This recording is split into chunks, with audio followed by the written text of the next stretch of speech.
Hello friends, जैसा कि आपने फिल्मों में भी देखा होगा कि एक जासूस की ज़िंदगी कभी आसान नहीं होती है, बल्कि वास्तविक जीवन में यह और भी ज़्यादा कठिनाइयों से भरी होती है। पता नहीं कब दुश्मनों को पता चल जाए और मुसीबत सामने आ जाए। लेकिन इन सभी कठिनाइयों के बावजूद एक जासूस हमेशा अपनी जान को हथेली पर रखकर अपनी जिम्मेदारियों को निभाने में कोई कोताही नहीं बरतता है, बल्कि अपने काम को अंजाम तक पहुंचाकर ही दम लेता है। दोस्तों, आज हम आपको एक ऐसे ही भारतीय जासूस रविंद्र कौशिक की सच्ची कहानी बताने जा रहे हैं, जो पाकिस्तान की नाक के नीचे रहकर भारत के लिए काम करते रहे। इतना ही नहीं, रविंद्र कौशिक ने पाकिस्तानी आर्मी ज्वाइन की और मेजर के पद तक पहुंच गए। तो आइए जानते हैं देश के लिए जान की बाजी लगाने वाले इस रियल हीरो की कहानी।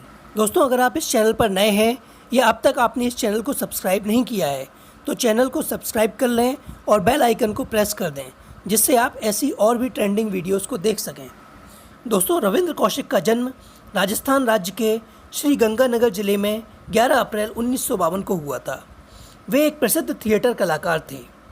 बचपन से ही थिएटर में अदाकारी दिखाने का शौक़ रखने वाले रविंद्र कौशिक को बचपन में शायद ही पता होगा कि उन्हें अपनी ज़िंदगी में स्टेज पर नहीं, बल्कि असल ज़िंदगी में अदाकारी दिखानी होगी।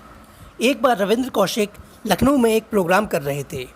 तभी वहां भारतीय खुफिया एजेंसी रॉ के कुछ अधिकारियों की नज़र इस प्रतिभाशाली कलाकार पर पड़ी और उन्होंने रविंद्र कौशिक को रॉ ज्वाइन करने के लिए संपर्क किया और उन्हें भारत के लिए पाकिस्तान में एक खुफिया एजेंट की नौकरी का प्रस्ताव रखा। अपनी ग्रेजुएशन कंप्लीट करने के बाद रविंद्र कौशिक ने 23 साल की उम्र में 1973 में एक खुफिया एजेंट के रूप में रॉ को ज्वाइन कर लिया। रॉ के अधिकारियों ने रविंद्र कौशिक को बताया कि उनको एक स्पेशल मिशन के लिए पाकिस्तान जाना होगा, जहां वह एक अंडरकवर एजेंट के रूप में काम करेंगे। इसके लिए उन्हें दिल्ली में विशेष प्रशिक्षण दिया गया।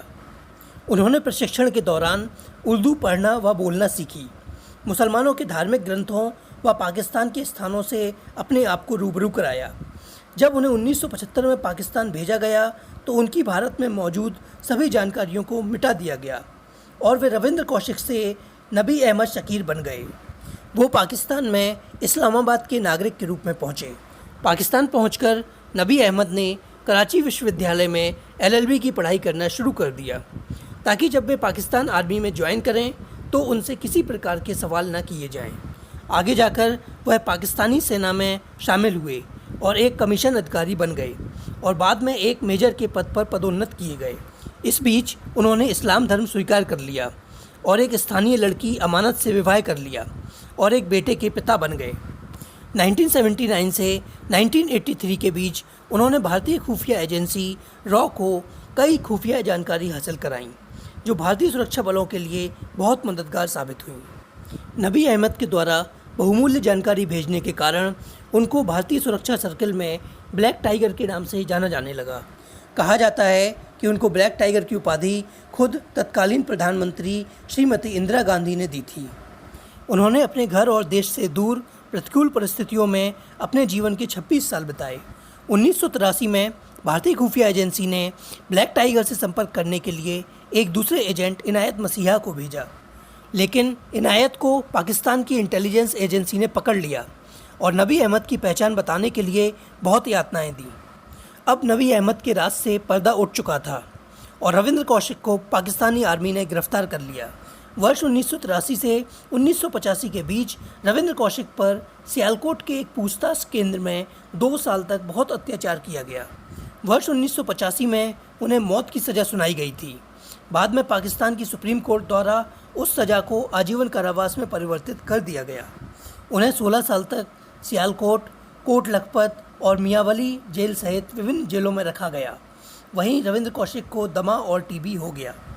चुपके से वो भारत में अपने परिवार को पत्र भेजने में कामयाब रहे। उन्होंने इसमें अपने खराब स्वास्थ्य की स्थिति और पाकिस्तान जेलों में अपने ऊपर होने वाली यातनाओं के बारे में लिखा था। नवंबर 2001 को इस ब्लैक टाइगर ने सेंट्रल जेल मुल्तान में फेफड़े, टीबी और दिल की बीमारी से दम तोड़ दिया।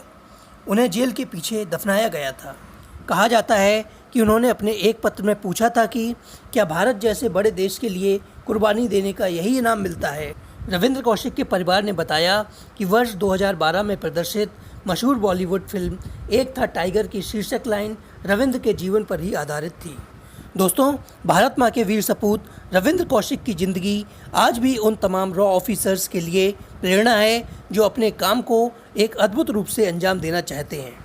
रविंद्र कौशिक आज भी भारत के सबसे बेहतरीन इंटेलिजेंस ऑफिसर के रूप में जाने जाते हैं, जिन्होंने अपनी जान तो गंवा दी लेकिन मरते दम तक देश की रक्षा की। आज हम सभी भारतवासी हिंदुस्तान के इस ब्लैक टाइगर को सैल्यूट करते हैं। दोस्तों, आपको क्या लगता है, क्या एक था टाइगर मूवी रविंद्र कौशिक पर ही आधारित थी? कमेंट बॉक्स में ज़रूर बताएं। आज की वीडियो में बस इतना ही। अगर आपको आज की ये वीडियो अच्छी लगी है तो इसको लाइक और शेयर ज़रूर करें और ऐसी और भी इंटरेस्टिंग वीडियोज़ के लिए चैनल को सब्सक्राइब करना ना भूलें। धन्यवाद।